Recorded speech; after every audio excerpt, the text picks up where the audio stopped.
Welcome to Mastering Innovation Together with Scott Schafer of Borderline and Chris Koomey of Thorben Consulting. And Scott, a big part of your job is helping people understand why they're trying to do what they're doing and also why people love them as a company. So tell me some of that process that you have. Yeah, no, 100%. So, I mean, I think for us, and I think if we watch some of our other episodes, a big thing for us is, the who, the where, the how, and the why. And sort of most people would put the why first, right? So I think most people— Simon Sinek, right? Yeah. Everyone saw that video.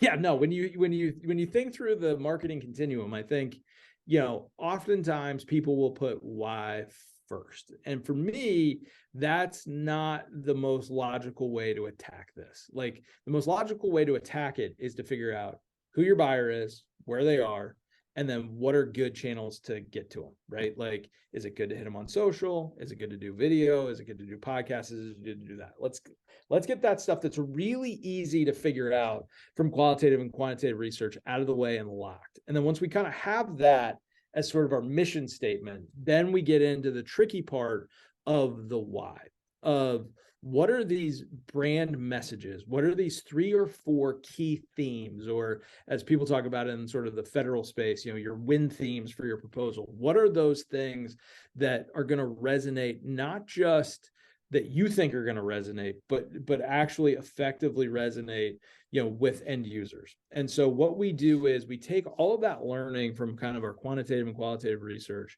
and we work with companies to do a couple things. One, meet with existing customers. So if a company has existing customers, I think it's really important to meet with them to understand, what it is that they get from a value perspective from this product or this service. What are the things that didn't? And then ask them some weirder questions around, are the outcomes that they're getting from the product what they anticipated or expected through the sales cycle, or are the themes that were presented to them through the sales cycle things that they're actually seeing kind of resonate in how they're using the thing today, right? And so, doing those interviews and then taking those interviews and then marrying those up to kind of other people in the company to understand, okay, this is what your customers are saying, right? And then doing interviews with potential customers or people who use similar products, marrying all that data up, and then working with the client or the customer to say, okay, this is what we've learned from the world. What do you guys think? What do you think the why is?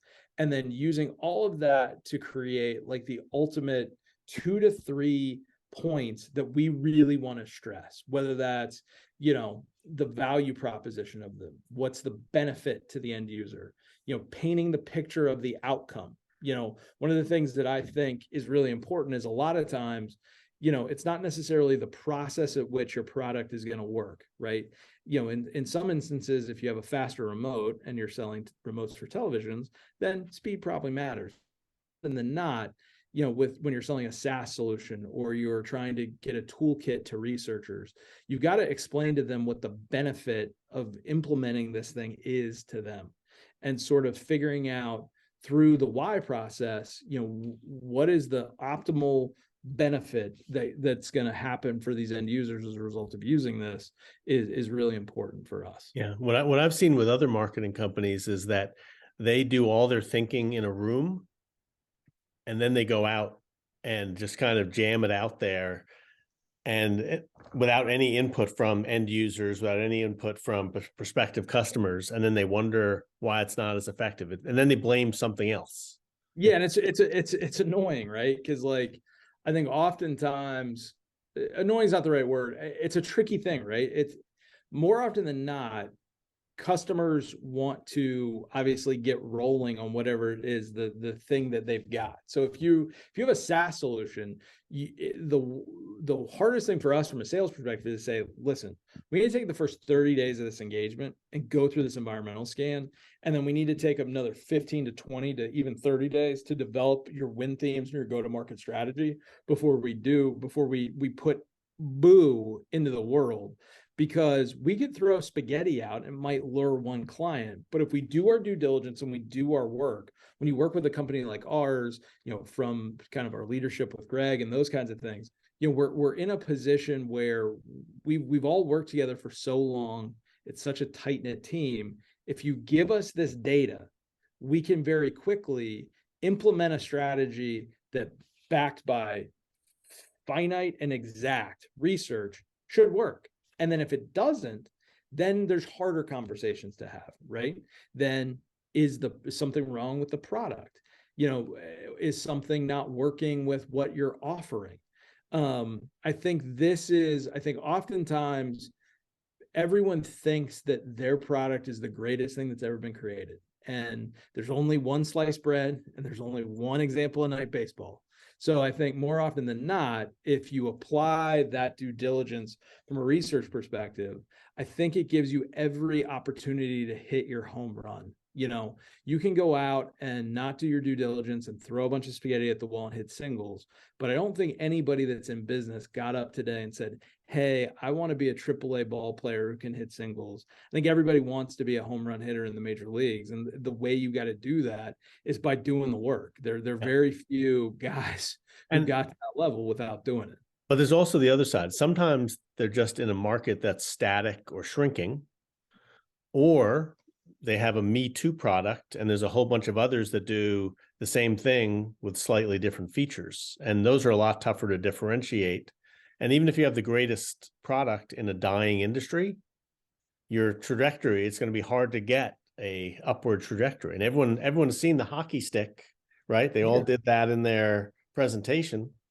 We all saw it, but I think even in those instances, if you meet with your customers and you find out what moved them to engage with you, right?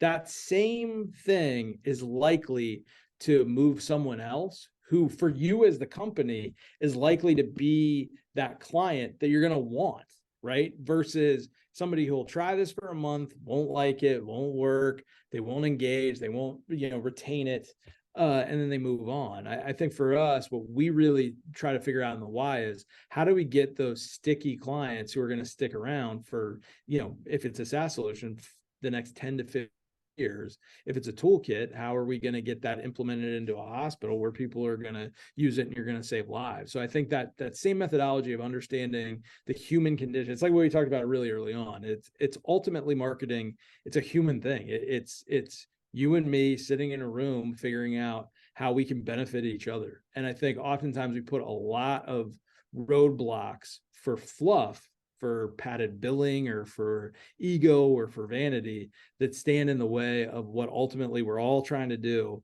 which is trying to take great products and getting them in the hands of people who need it. And I think one of the big challenges is that people are stuck with the past. And a lot of times, if they don't go through this process of really figuring out what people want, they end up using messages that were used by someone else 6 months ago, 6 years ago, 20 years ago.